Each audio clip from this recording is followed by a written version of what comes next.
మనం బలలో పాలు పొందినట్లు కొత్త సంవత్సరం మరి 2025లో ఈ ప్రారంభ గడియల్లోనే మనం బలలో పాలు పొందటం కేవలం దేవుని కృప.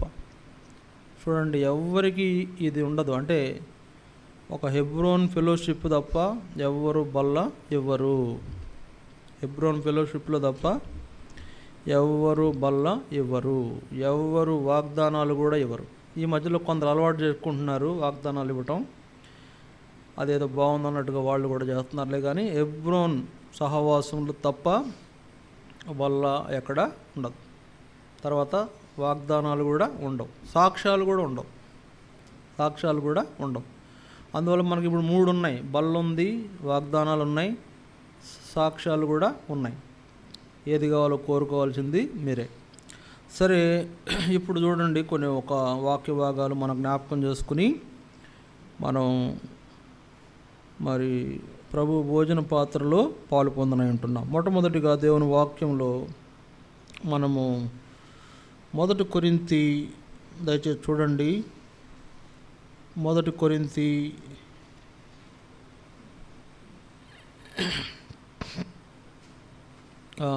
11వ అధ్యాయము 23వ వచనం. 1 కొరింథీ 11వ అధ్యాయము 23వ వచనం. నేను మీకు అప్పగించిన దానిని ప్రభువు వలన పొందితిని. ప్రభు అయిన యేసు తాను అప్పగింపబడిన రాత్రి ఒక రొట్టెను ఎత్తుకుని కృతజ్ఞతాస్తుతులు చెల్లించి దానిని విరిచి, ఇది మీ కొరకైన నా శరీరము, నన్ను జ్ఞాపకం చేసుకున్నట్టుకై దీనిని చేయుడని చెప్పాను. ఆ ప్రకారమే భోజనమైన పిమ్మట ఆయన పాత్రను ఎత్తుకొని, ఈ పాత్ర నా రక్తము వలనైన క్రొత్త నిబంధన, మీరు దీనిలోని త్రాగునప్పుడల్లా నన్ను జ్ఞాపకం చేసుకున్నట్టుకై దీనిని చేయుడని చెప్పాను. ప్రభు ఈ మాటల ద్వారా మనతో మాట్లాడి బలలో పాలు పొందినట్లు ప్రభువే మనకు సహాయము చేయనుగాక. ఇక్కడ చూడండి, దేవుని వాక్యంలో ఈ క్రొత్త సంవత్సరంలో దేవుడు మనకు క్రొత్త నిబంధనను జ్ఞాపకము చేస్తున్నాడు. క్రొత్త నిబంధనను, ఇది నేనేదో నా మేధావితనంతో ఉపయోగించిన వర్తమానం కాదండి. దేవుడు నా గమనానికి దిక్కొస్తున్న ఈ మాటలు మీ జీవితానికి అప్లై చేసుకుంటే మేలు పొందుతారు. కనుక ఏం రాయబడింది ఇక్కడ 25వ వచనంలో, ఆ ప్రకారమే భోజనమైన పిమ్మట ఆయన ఒక పాత్రను ఎత్తుకొని, ఈ పాత్ర నా రక్తము వలనైన క్రొత్త నిబంధన, మీరు దీనిలోని త్రాగునప్పుడల్లా నన్ను జ్ఞాపకం చేసుకున్నట్టుకై దీనిని చేయుడని చెప్పాను. కాబట్టి ఇప్పుడు ఈ క్రొత్త నిబంధన అనుభవంలోనికి మనము మరి దేవుడు మనలను తీసుకొస్తున్నాడు. క్రొత్త నిబంధన అంటే ఇప్పుడు ఏంటంటే, క్రొత్త నిబంధన అంటే అన్నీ కొత్తయే. చూడండి, అందుకని ఏముంది, 2 కొరింథీ 5వ అధ్యాయము 17వ వచనంలో ఏముంది? 2 కొరింథీ 5వ అధ్యాయం 17వ వచనం. కాగా ఎవడైనను క్రీస్తు నందున్న ఎడల వాడు నూతన సృష్టి, పాతవి గతించెను, ఇదిగో క్రొత్తవాయను. ఇదిగో క్రొత్తవాయను. దేవుడు మన జీవితంలో ప్రతిదీ క్రొత్తదిగా ఉండాలని చూస్తాడు, ప్రతిదీ కొత్తగా చేయాలని చూస్తాడు. అందుకనే పాతవి గతించిపోతాయి. మన జీవితంలో పాతవి గతించిపోయి అన్నీ కూడా క్రొత్తవిగా చేయబడతాయి. చూడండి, ఇప్పుడు 2024లో సంగతులన్నీ గతించిపోయినాయి. 2025లో ఈ ప్రారంభంలోనే ఈ నూతన నిబంధన మనతో చేస్తున్న దేవుడు, మరి అలాంటి ఆ నిబంధనలో మనము ఆయన యొక్క ఏర్పాటులో బలలో పాలు పొందేవారుగా ఉంటే దేవుడు మనకి ఏ ప్రయోజనాలు కలుగజేస్తాడో కొన్ని సంగతులు మనము చూస్తాం దేవుని వాక్యంలో నుండి. చూడండి, దేవుని వాక్యంలో జకర్యా గ్రంథం 9వ అధ్యాయం, జకర్యా గ్రంథం 9వ అధ్యాయము 17వ వచనం. జకర్యా 9:17. వారు ఎంతో క్షేమముగా ఉన్నారు. చూడండి, పేజీ నెంబర్ 781, జకర్యా 9:17. వారు ఎంతో క్షేమముగా ఉన్నారు, ఎంతో సొగసుగా ఉన్నారు, ధాన్యము చేత యవనులను, నిదానంగా చదవండి కొద్దిగా, అమ్మ అప్పుడే చివరి దాకా 30 మళ్ళీ 2025 31 దాకా వెళ్ళిపోవాలని వస్తున్నారు, డిసెంబర్ 31 దాకా. మనం ఇంకా మొదటి దినానే ఉన్నాం, మొదటి గడియల్లోనే ఉన్నాం. కొంచెం నెమ్మది చదవండి. ధాన్యము చేత యవ్వనులను, క్రొత్త ద్రాక్షారసము చేత యవ్వన స్త్రీలను వృద్ధి నొందుదురు. ఇక్కడ దేవుడు చేసే ఆ క్రొత్త నిబంధనల్లో క్రొత్త సంగతి ఏంటంటే వారికి క్రొత్త ద్రాక్షారసము చేత వారు వృద్ధి నొందుదురు. వారు క్రొత్త ద్రాక్షారసం చేత వృద్ధి నొందుదురు. నూతన సంవత్సరంలో దేవుడు చేసే ఈ క్రొత్త నిబంధనలో మనకు లభించే మొట్టమొదటి ప్రాముఖ్యమైనది ఏంటంటే క్రొత్త ద్రాక్షారసము చేత వృద్ధి నొందుదురు. కనుక ఎవరైతే ఈ క్రొత్త ద్రాక్షారసం యొక్క అనుభవంలో వారు ఆ ద్రాక్షారసాన్ని పానం చేసేవాళ్ళు ఉంటారో వారు వృద్ధి పొందేవాళ్ళుగా ఉంటారు. అందుకే చూడండి ఏముంది అక్కడ వారు ఎంతో క్షేమంగా ఉన్నారు, ఎంతో సొగసుగా ఉన్నారు. అంటే వారి యొక్క ఈ యొక్క అనుభవం మనం చూస్తే ఎంతో క్షేమము, ఎంతో సొగసు కలిగి వారు వృద్ధి పొందేవాళ్ళుగా ఉంటారు. ఈ కొత్త ద్రాక్షారసం యొక్క అనుభవము మన జీవితంలో మనలను నూతనమైనటువంటి అనుభవాల్లోనికి తీసుకువెళ్ళే జీవితంగా మన జీవితము ఉండబోతుంది. అయితే ఇక్కడ మనకు జ్ఞాపకం చేయబడే సంగతి ఏంటంటే యేసు ప్రభు అంటున్నాడు, ఇదిగో ఇది నా రక్తము వలననైన క్రొత్త నిబంధన. నా రక్తము వలనైన క్రొత్త నిబంధన. ఇప్పుడు ద్రాక్షారసం దేనికి సూచనగా ఉంటా ఉంది? యేసు ప్రభు యొక్క రక్తానికి సూచనగా ఉంటా ఉంది. కనుక అందుకే మనం ప్రభు బలలో పాలు పొందేటప్పుడు ఏం చేస్తాం? ద్రాక్షారసం తీసుకునేటప్పుడు ఇది మీ కొరకై చెందిన నా రక్తము, మీరు నన్ను జ్ఞాపకం చేసుకోవడానికి దీన్ని పానం చేయాలని మనం ఏం తీసుకుంటున్నాం? ఇక్కడ మనం దిక్కునేది ద్రాక్షారసమే కదా. ద్రాక్షారసాన్ని మనము పానం చేస్తున్నప్పుడు ఆ అనుభవం మనకేం దిక్కొస్తుందంట? మనకు నూతనమైనటువంటి ఏర్పాటును కలుగు చేసి మనం వృద్ధిలోనికి రావడానికి కారణమవుతుంది. అయితే మనం ఏం చేయాలా? మనలను మనం దేవునికి అప్పగించుకోవాలి. దేవుని ఏర్పాటులోకి మన జీవితాన్ని తెచ్చుకోవాలి. మన సొంతం కాదు, మన ఇష్టం వచ్చినట్లు కాదు. ఆయన ఈ క్రొత్త ద్రాక్షారసం యొక్క అనుభవంలో మనం వృద్ధి నొందేవారుగా మనం ఉండాలని కోరుతూ వారికి అలాంటి ఆధిక్యత కలగాలంటే ఏం చేయాలా? ఈ క్రొత్త నిబంధన క్రిందకి మనము మన జీవితాలను తెచ్చుకోవాలి. అందుకనే చూడండి, మనకు బైబిల్ ఉంది కదా. బైబిల్లో ఎన్ని నిబంధనలు ఉన్నాయి? ఎన్ని నిబంధనలు ఉన్నాయి? 30. బైబిల్లో ఎన్ని నిబంధనలు ఉన్నాయి? 66. దేవుడా, 2025లోనైనా వీళ్ళకి మంచి జ్ఞానం ఇవ్వాలని ప్రార్థన చేస్తాను నేను. బైబిల్లో మనకు ఉంటుంది కదా పైన పాత నిబంధన, కొత్త నిబంధన, 2 నిబంధనలు. ఏంటి దీనికేంటి? వామ్మో, పాత నిబంధన, 2 నిబంధనలు ఉన్నాయి. ఈ 2 నిబంధనలు దేవుడు మనకిచ్చాడు. అందుకనే దేవుడు మనకిచ్చిన ఒక నిబంధన అది చాలా కఠినమైనదిగా ఉందంట, చాలా కష్టమైనదిగా ఉంది. ఆ క్రొత్త అంటే పాత నిబంధనలు ఏముంది? ధర్మశాస్త్రం ఉంది. పాత నిబంధనలు ఏముంది? ధర్మశాస్త్రం ఉంది. ధర్మశాస్త్రం ఏంటి? ధర్మముగా మనము చేసిన తప్పుకి మనకు శిక్ష విధించబడటం. ధర్మశాస్త్రం ఏంటంటే నువ్వు తప్పు చేసావంటే పలానా తప్పుకి పలానా శిక్ష. చూసారా?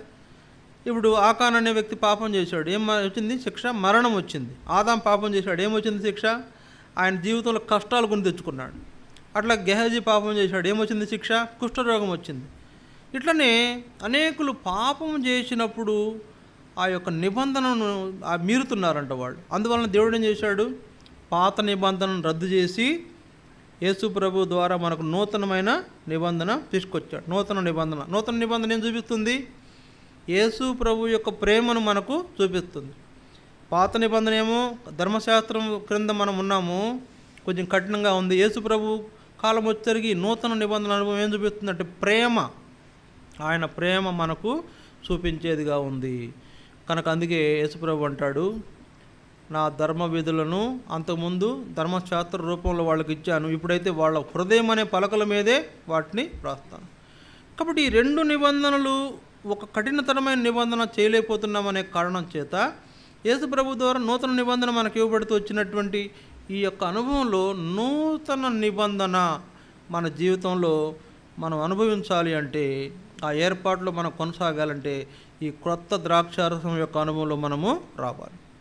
ఆ అనుభవం మనకి ఏం తీసుకొస్తుందంటే, ఏం తీసుకొస్తుందంటే ప్రభువు యొక్క సహాయము, లేకపోతే ప్రభు మనలను అభివృద్ధిలోనికి నడిపించడము చూస్తుంది. కనుక మన బలలో పాలు పొందేటప్పుడు పరీక్ష చేసుకోవాలి. ఎలా పడితే అలా పాలు పొంది అనుభవాన్ని కోల్పోతాం. ఎలా పడితే అలా బలలో వేస్తే ఈ ఆధిక్యత మనం లాస్ అయిపోతాం. ఈ క్రొత్త ద్రాక్షారసం యొక్క అనుభవం మనము ఉండలేం. అందుకే ఈ నిబంధన మన జీవితంలో నెరవేర్చబడి మనం వృద్ధిలోనికి రావాలంటే, అంటే ఇక్కడ సొగసు అంటే ఏంటి, అర్థం ఏంటి? సొగసు అంటే చక్కగా ఉన్నారు, అంతే కదా. సొగసు అంటే ఏంటి అర్థం? ఏమండి? చక్కగా ఉన్నారు. తర్వాత ఇంకేముంది అక్కడ? క్షేమముగా ఉన్నారు. క్షేమం అంటే వారు ఏ విధమైనటువంటి చింత లేకుండా, దిగులు లేకుండా హాయిగా ఉన్నారు, అంటే చక్కగా సంతోషంగా జీవిస్తున్నారు అని ఈ అనుభవం మనకు రావాలంటే ఏం చేయాలా?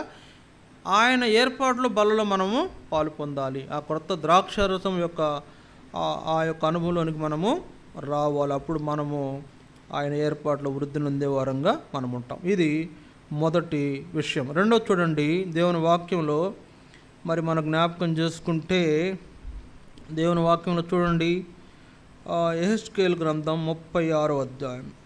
యెహెజ్కేలు గ్రంథం 36వ అధ్యాయము 26వ వచనం. యెహెజ్కేలు 36వ అధ్యాయము 26వ వచనం. దయచేసి చూడండి, 25, 26 కూడా చూడండి. మీ అపవిత్రత యావత్తు పోవునట్లు, పేజీ నెంబర్ 718, పాత నిబంధనలో పేజీ నెంబర్ 718. యెహెజ్కేలు గ్రంథము 36వ అధ్యాయము 25, 26 వచనాలు. ఏముంది అక్కడ? మీ అపవిత్రత యావత్తు పోవునట్లు నేను మీ మీద శుద్ధ జలము చల్లుదును, మీ విగ్రహముల వలన మీకు కలిగిన అపవిత్రత అంతయు తీసివేసేదను, నూతన హృదయం మీకు ఇచ్చేదను అంటున్నాడు. ఏమంటున్నాడు దేవుడు?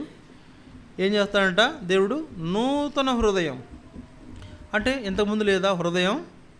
ఇంతకుముందు లేదా అంటే ఉంది. ఇప్పుడు ఏంటంటే నూతన హృదయం అంటే ఇంకా అంతకుముందు ఏముంది? కఠినమైన హృదయం, రాతి లాంటి హృదయం, రాయి లాంటి హృదయం, బండ. అంతే. కొంతమంది మనం చూస్తాం, ఏం చూస్తాం చెప్పండి? కఠినాత్ముడు అంటాం కొందరిని కదా. కొంతమందిని కఠినాత్ముడు లేకపోతే కఠినాత్మురాలు.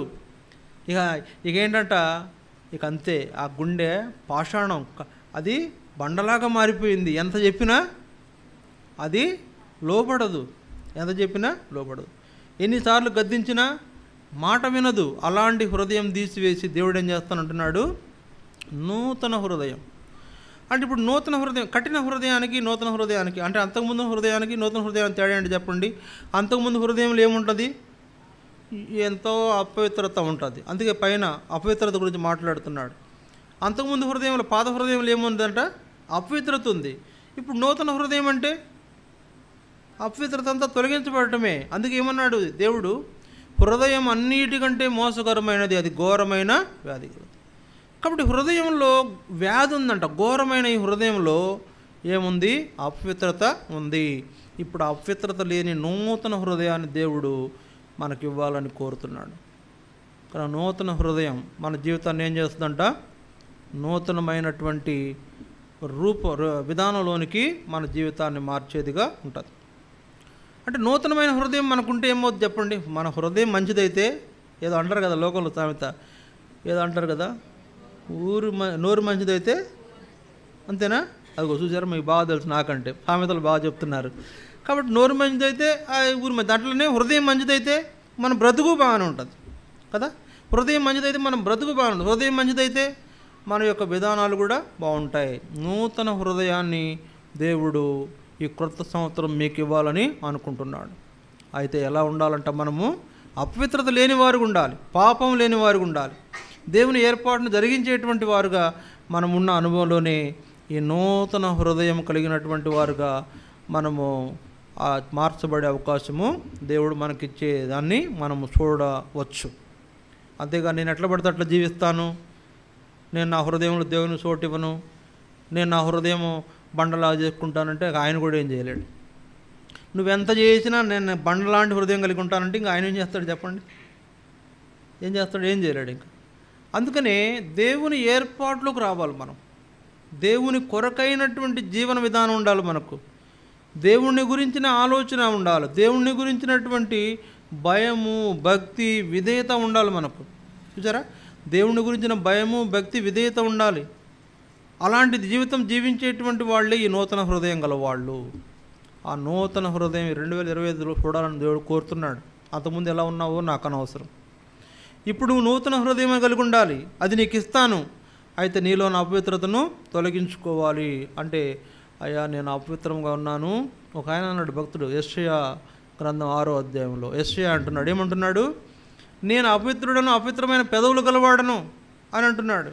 కనుక అట్లా మనం కూడా దేవునికి అప్పగించుకుంటే ఆయన మన అపవిత్రతంతా తొలగించి నూతనమైన హృదయాన్ని మనకు కలుగు చేసే దేవుడు. కనుక రెండవది ఏం చూపిస్తుంది మనకు? మన యొక్క జీవిత విధానం మార్చబడాల్సిన అవసరతను చూపిస్తూ ఉంది. చూసారా? తర్వాత మూడోది చూడండి, అక్కడ పక్కనే ఉంది 26వ అధ్యాయంలో 26వ వచనంలోనే, నూతన స్వభావమును మీకు కలుగు చేసేదను, రాతి గుండె మీలో నుండి తీసివేసి మాంసపు గుండెను మీకు ఇచ్చేదను. ఇక్కడ మూడవదిగా మన జీవితాన్ని, మన జీవిత విధానాన్ని మార్చాలని చూస్తున్నాడు దేవుడు. ఏం చూస్తున్నాడంట? మన జీవిత విధానాన్ని మార్చాలని చూస్తున్నాడు. అంటే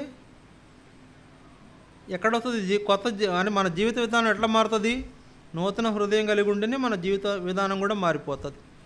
కనుక మన జీవిత విధానమును నూతనమైనదిగా చేయాలని చూస్తున్నాడు. అంతకుముందు 2004లో ఏ విధానం ఉంది మనకు? ఎంత చెప్పినా ఇక అంతే. ఎన్నిసార్లు చెప్పినా మందిరము టైంకు రండి, మందిరానికి ఆరాధన మరి మానకుండా రండి, దేవునికి లోబడి జీవించండి అని ఎన్నిసార్లు చెప్పినా కూడా మన జీవితంలో మార్పే లేదు. ఇప్పుడు నూతనమైన స్వభావం కలుగు చేయడం మన జీవిత విధానమే మారిపోవాలని కోరుతున్నాడు దేవుడు. కలుగు చేస్తానన్నాడని సర్లే మనం ఎట్టున్నాడని కలుగు చేస్తాడు అనుకోబాకండి, అది పొరపాటు. మనం ఎట్లా ఉన్నా దేవుడు ఆ నూతన స్వభావం, నూతన జీవన విధానం మనకి ఇస్తాడని మనం అనుకోవడం పెద్ద పొరపాటు. కానీ దేవునికి లోబడాలి, దేవునికి అప్పగించుకోవాలి. దేవునికి మనం ఏం చేయాలి? మన జీవితాలని సమర్పించుకోవాలి. ఎలా సమర్పించుకోవాలి చెప్పండి? మన జీవితాలను దేవునికి ఎలా సమర్పించుకోవాలి? సజీవ యాగముగా సమర్పించుకోవాలి. ఎలాగా? సజీవ యాగముగా సమర్పించుకోవాలి. మన ప్రాణాత్మ దేహములను ఆయనకు సమర్పించుకోవాలి. అప్పుడే ఈ నూతన జీవిత విధానాన్ని మనం చూడగలుగుతాం. మన స్వభావము నూతనమైనదిగా చేయబడేదిగా ఉంటుంది. మన మాటలు మారిపోతాయి, మన ప్రవర్తన మారిపోతుంది. మన యొక్క జీవితంలో ఎంతో నెమ్మదిని మనం చూసేవాళ్ళుగా ఉంటాం. అదే మన ప్రవర్తన, మన మాటలు మారలేదనుకోండి, ఏముంటుంది చెప్పండి? నెమ్మది ఉంటుందా? దుష్టులకు నెమ్మది ఉండదని దేవుని వాక్యము సెలవిచ్చింది. దుష్టత్వంలో ఉన్నవాళ్ళకి నెమ్మది ఉండదు.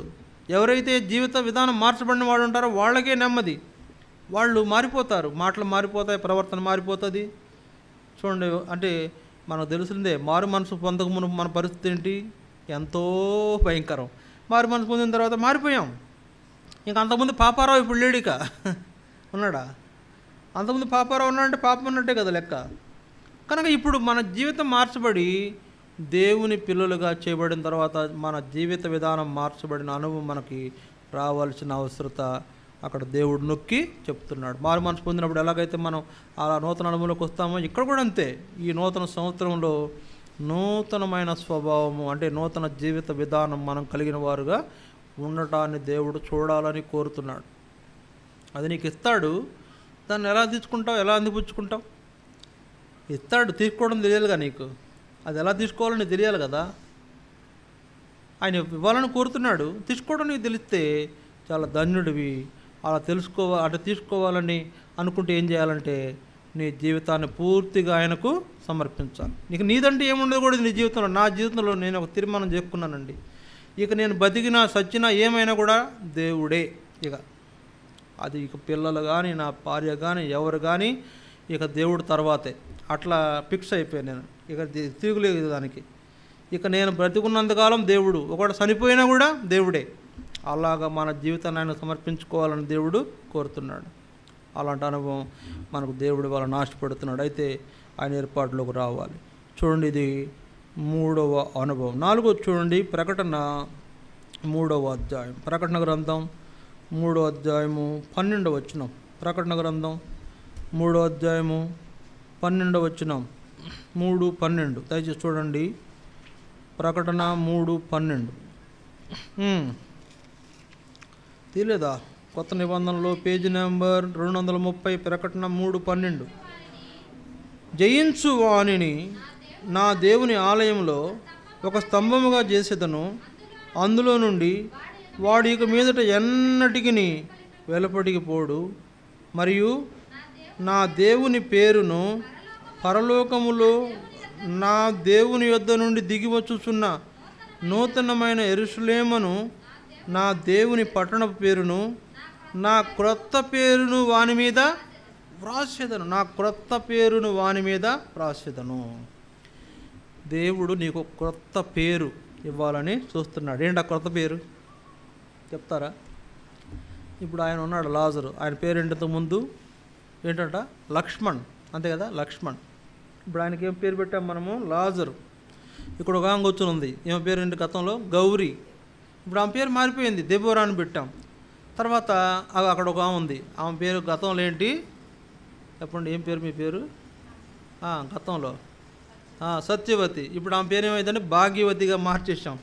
ఇంకొక ఆమె ఉండేది లాజరు వాళ్ళ అమ్మ పద్మ గారు. ఆమె పేరు ఏంటి? ఒకప్పుడు పద్మ గారు, ఇప్పుడు ఏమి పరిశుద్ధమ్మ గారు అయిపోయారు. సరే, అట్లా పేర్లు మార్చబడడం అనేది చాలా ఆధిక్యత. ఇప్పుడంట దేవుడే మన పేరును మార్చేస్తాడంట. ఇది ఇంకా గొప్ప ఆధిక్యత. ఇప్పుడు మేమంటే మానవత్వంగా ఆలోచించాము, ఏదో మాకు తెలిసిన మా జ్ఞానం పరిమితుల్లో, మా హద్దుల్లో మేమే పేరు నిర్ణయించాం. కానీ దేవుడే నిర్ణయించబోయే పేరు నీకు పెట్టబడాలంటే అది మామూలు విషయం కాదు కదా. దేవుడే నిర్ణయించబోయే పేరు నీకు పెట్టబడాలంటే ఏం చేయాలి చెప్పండి? దేవుని మందిరంలో ఒక గట్టి వ్యక్తిగా నిలబడాలి. నువ్వు దేవుని మందిరం కొరకు గట్టిగా నిలబడాలా, దేవుని పరిచర్య కొరకు నిలబడాలా. దేవుని యొక్క మందిరంలో చూడండి, అక్కడ ఏం రాయబడింది? నా దేవుని ఆలయంలో ఒక స్తంభముగా చేసేదను అన్నాడు. నా దేవుని ఆలయంలో ఒక స్తంభముగా చేసేదను. కాబట్టి దేవుని ఆలయంలో నీకు ఒక స్తంభముగా నేను చేయాలనుకుంటున్నాను. దేవుడు నీకు క్రొత్త పేరు ఏంటి? ఏం పెడదాం చెప్పండి? ఇతని కంటే మంచి విశ్వాసి లేడు. బాగుందా పేరు? బాగుందా బాగలేదా? ఇతని కంటే మంచి విశ్వాసి లేడు అని పేరు బాగుందా? వీడేం విశ్వాసరా నాయన, ఏమేం విశ్వాసరా నాయన అనే పేరు బాగుందా? ఇది is the best believer in the ఫిలిప్పీలో మంచి పేరు కలిగిన విశ్వాసం ఎవరన్నా అంటే పలానా వ్యక్తి అని నువ్వు పిలువబడాలని దేవుడు కోరుతున్నాడు. సరే, దేవుని మందిరం అంటే ఏంటనుకుంటున్నారు? దేవుని మందిరంలో నువ్వు ఒక స్తంభము అంటే మామూలు విషయం కాదు కదా. దేవుని మందిరంలో నువ్వు ఒక స్తంభం అంటే, అందుకని కీర్తనలో రాయబడింది 144, 145 కీర్తనలు రాయబడింది. ఏమంట? మా కుమార్తెలు ఏంటంట? నగరునికై చెక్కబడిన కంబముల వలె ఉన్నారంట. మా కుమార్తెలు ఎలా ఉన్నారంట? నగరునికై చెక్కబడిన ఏ నగరు అండి? ఏ నగరు? సియోను నగరం. సియోను అంటే ఏంటి? దేవుని మందిరం. దేవుని మందిరంలో మా కుమార్తెలు ఒక కంబములాగా ఉన్నారు అంటే, ఒక స్తంభములాగా వాళ్ళు ఉన్నారు అంటే గట్టివాళ్ళు. దాని అర్థం ఏంటంటే గట్టివాళ్ళు. ఎవరయ్యా గట్టివాళ్ళు అంటే, మన దగ్గర నాకు ఇద్దరు కనపడ్డారు. నేను గత కొన్నాళ్ళ నుంచి బాగా పరిశీలన చేస్తున్నాను. ఇద్దరు కనపడ్డారు. సరే, వాళ్ళ అంతరంగం, వాళ్ళ సాక్ష్యం దేవుడు చూసుకుంటాడు, అది నాకు అనవసరం. నాకు కనపడింది ఏంటంటే వాళ్ళిద్దరు ఉపవాస ప్రార్థనకు వస్తారు. మరి మిగిలిన వాళ్ళు రావట్లేదు, వాళ్ళ సంగతి నాకు తెలియదు. నేనైతే ఏం చెప్పలేను. కానీ సరే, ఎవరి పనులు వాళ్ళకుంటే, ఎవరి ఉద్యోగాలు వాళ్ళకుంటే అది వేరే సంగతి. కానీ ఉపవాస ప్రార్థనలో గట్టిగా నిలబడ్డ ఇద్దరిని చెప్తున్నాను నేను. సరే, ఆఖరిని వచ్చారు, ఇంకో 2-3 వచ్చారు. కానీ మొదటి నుంచి లేరుగా, మొదటి నుంచి నిలబడలేదుగా. అందుకే వాళ్ళని ఏంటంట ఒక కంబంలాగా ఎంచడానికి అంత ఈజీ కాదు. దేవుని యొక్క మందిర పరిచర్యలో ఎంతగా వాళ్ళు బలముగా నిలబడతారో వాళ్ళే ఆ స్తంభాలు. కనుక నా దేవుని ఆలయంలో వారిని ఒక స్తంభంగా చేసేదనని పిలువబడుతున్న ఆ వ్యక్తులకు దేవుడు పెట్టే పేరు ఏంటంటే, నేను మెచ్చిన వారిలో ఒక వ్యక్తి అని.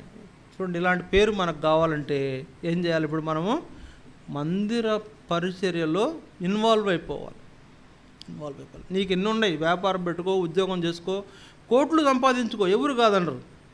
నువ్వు లక్షలు సంపాదించుకో, కోట్లు సంపాదించుకో, ఏం చేసుకో, అది వేరే సంగతి. దేవుని మందిరంలో నీకున్న బాధ్యతను విస్మరించకుండా చేయాలి. అదిగో ఈ వ్యక్తి దేవుని మందిరం చాలా బాధ్యతగా దేవుని మందిరంలో పనులు చూస్తాడండి. ఎంత బాగుంది పేరు. అట్లాంటి పేరు దేవుడు మనకు పెట్టాలని అనుకుంటున్నాడు. మరి అలా మూల కంబంలాగా ఉండగలుగుతామా? ఒక స్తంభంలాగా ఉండగలుగుతామా? ఇదిగో సువార్త అంటే మొన్న వచ్చారు, వెరీ గుడ్, చాలా మిమ్మల్ని అప్రిషియేట్ చేస్తున్నాను నేను. ఇక్కడ సువార్తలో చక్కగా వచ్చారు, పాలు పొందారు, అంత బాగుంది. మరి మిగిలిన విషయాల్లో కూడా ఆదివారం ఆరాధన అంటేనేమి, మధ్య కొడుకులు అంటేనేమి, లేకపోతే ఇంకేదైనా పరిచర్య ఉందా, ఏమన్నా పరిచర్య ఉంటే చెప్పండి చేద్దాం, ఇలాంటి వాళ్ళు ఈ మూలకంబాలు. అలాంటి వారుగా మనం పిలువబడాలనేదే ఆయన మనకు పెట్టబోతున్న పేరు. అలాంటి అనుభవంలో మనం ఉండాలంటే ఏం చేయాలా చెప్పండి? ఏం చేయాలా? ఎన్ని పరిస్థితులు ఎదురైనా దేవుని కొరకు మనం గట్టిగా నిలబడటమే దానికి పరిష్కారం. అలాంటి అనుభవంలో మనం ఉండాలని దేవుడు కోరుతున్నాడు. బలలో పాలు పొందబోయే ముందు నేను ఇప్పుడు 4 విషయాలు చెప్పాను. చెప్పండి, మర్చిపోయారు కదా? మొదటిది మర్చిపోయారు. నాకే కళ్ళు మసకలు ఏమంటారు, బూజులాగా కనబడుతుంది నాకు. సరే, మీకు మరి ఇంకెంత ఇబ్బంది ఉంటారు, అది మళ్ళీ గుర్తు చేస్తున్నా. మొదటిగా మనం ఏ పేరు పెడతాడు, ఏంటి మనకు ఏ అనుభవం ఇస్తాడు? క్రొత్త ద్రాక్షారసం యొక్క అనుభవంలో వృద్ధిలోకి వచ్చేటట్లు చేస్తాడు. రెండోదిగా మనకేం చేస్తాడు? మన యొక్క హృదయం నూతనమైన హృదయంగా చేస్తాడు. మూడోది ఏం చేస్తాడు? మనకు నూతన హృదయ స్వభావం, నూతన జీవిత విధానాన్ని కలుగు చేస్తాడు. నాలుగోది ఏం చేస్తాడు? దేవుని మందిరంలో ఒక స్తంభంగా నిలిపి నీకు మంచి పేరును నీకు పెడతాడు. ఏంటి ఆ పేరు చెప్పమంటారా? బలా మంచి నమ్మకమైన దాసుడా. సరే, బాగుంది కదా? బలా మంచి నమ్మకమైన దాసుడా. రేపొద్దున పరలోకం వెళ్ళిన తర్వాత పరలోకంలో కోటాను కోట్ల మంది దేవదూతలు ఒక పక్క, కోటాను కోట్ల మంది పరిశుద్ధులు ఒక పక్క నిలబెడితే ఆ అంతమంది మధ్యలో నిన్ను పేరు పెట్టి పిలిచి బలా మంచి నమ్మకమైన దాసుడా, పిలిపి ప్రార్థనా మందిరవాసి రా అంటే నేను పిలిస్తే ఎంత గర్వంగా ఉంటుంది చెప్పండి నీకు? చెప్పండి, బాగుంటుందా? అప్పుడు ఒకవేళ ఎవరినో పిలిచారనుకోండి, మనమే ఉన్నాం అక్కడ, ఎవరినో పిలిచారనుకోండి, ఆయన మన ముందు వెళ్తుంటే అరే అన్న భలే కొట్టేశాడే, ఛాన్స్ కొట్టేశాడు అనుకుంటాం అనుకో. అరే నేను పోవాల్సింది కదా ఆయన నా బదులు, అంటే ఆయన వెళ్తున్నాడు, నేను వెళ్తే బాగుండేది కదా అని అప్పుడు అనిపిస్తుంది. ఇప్పుడు ఎందుకు అనిపించట్లేదు? ఆయన కంటే మన పేరు ముందు పిలువబడాలని ఎందుకు మీరు ఆలోచించట్లేదు? ఇది జాగ్రత్తగా పరిశీలన చేసుకోవాల్సిన విషయం. ఇది 4వ. 5వ చూడండి, ప్రకటన గ్రంథం 5వ అధ్యాయం. ప్రకటన గ్రంథం 5వ అధ్యాయము 9-10 వచనాలు. ప్రకటన గ్రంథం 5వ అధ్యాయం 9-10 వచనాలు. ఏంటి చెప్పండి అది? ప్రకటన గ్రంథం 5:9-10. ఆ పెద్దలు నీవు ఆ గ్రంథమును తీసుకొని దాని ముద్రను విప్పుటకు యోగ్యుడవు, నీవు వధింపబడిన వాడవై నీ రక్తం ఇచ్చి ప్రతి వంశంలోనూ, ఆ భాషలు మాట్లాడేవారిలోనూ, ప్రతి ప్రజలోనూ, ప్రతి జనంలోనూ దేవుని కొరకు మనుషులను కొని మా దేవునికి వారిని ఒక రాజ్యముగాను యాజకులను గాను చేసితివి గనుక వారు భూలోకమందు ఏలుదురని క్రొత్త పాట పాడుదురు. క్రొత్త పాట నీకు ఇవ్వబడుతుంది. ఇప్పుడు పాడే సియోను గీతాలు లాంటి గీతాలు అక్కడ ఒక గీతం నీకు ఇవ్వబడుతుంది, పరలోకపు గీతం. ఈ లోకంలో గీతాలు ఉన్నాయి. ఏం గీతాలు చెప్పండి? ఏం గీతాలు ఉన్నాయి? ఏం గీతాలు? పరమ గీతాలు కాదు. ఏం గీతాలు ఉన్నాయి ఈ లోకంలో? ఏమని చెప్పండి? డీజే గీతాలు ఉన్నాయి కదా. డీజేనా? డీజే సౌండ్సా? అదే డీజే అంటారా? డీజే, దాని పేరు డీజే సౌండా అంటారు. మరి నాకు తెలియదులేండి, అది తెలుసుకోవాలి పూర్తిగా, దానికి మనకు అనవసరం అని. డీజే సిస్టమ్ అంతా డీజే. ఓకే, ఈ లోకంలో ఉన్న గీతాలని డీజే మీద పాడుతూ ఉంటారు. కానీ పరలోకములో ఉన్న గీతాలు ఆ యొక్క దూతల వీణలు వాయిస్తుంటే మనం పాడాలి. అక్కడ ఏం పాడాలి? మా రక్షణకర్తమైన దేవా నీకు స్తోత్రం. చూడండి, నూతనమైన ఈ గీతము, ఆ పాట పరలోకంలో నువ్వు పాడే వ్యక్తిగా నువ్వు ఉండడం కోసమే, నీ కోసం యేసు ప్రభు కలువరి శిలువను ధరించి చనిపోయి సమాధి చేయబడి తిరిగి లేచి పరలోకానికి ఆరోహణమై వెళ్ళి నీకు ఎన్నో ఆధిక్యతలు ఇచ్చి ప్రతి ఆశీర్వాదం ఇచ్చి నిన్ను ఈ లోకంలో ఒక మంచి వ్యక్తిగా చూడాలని కోరుతున్న యేసు ప్రభు యొక్క శిలువ త్యాగం వెనుక నీకు క్రొత్త గీతం పాడే వ్యక్తిగా నన్ను చూడాలని ఆయన కోరుతున్న ఉద్దేశము ఉంది. చూడండి, ఇలాంటి గొప్ప ఆధిక్యతలు మనకు ఇవ్వాలంటే ఏం చేయాలి? మనము పరీక్షించుకోవాలి. ప్రభువా, నాలో ఏదైనా నీకు ఆయాసకరమైనది ఉందేమో చూడని దేవునికి అప్పగించుకొని ప్రార్థన చేసుకొని యోగ్యమైన అనుభవంలో బలలో మనము పాల్పొందాం. చూడండి, ఇక పాతవి పోవాలి. ఇక ఎంతకాలం పాత వాటిని పెట్టుకుని వెళ్ళాడతారు?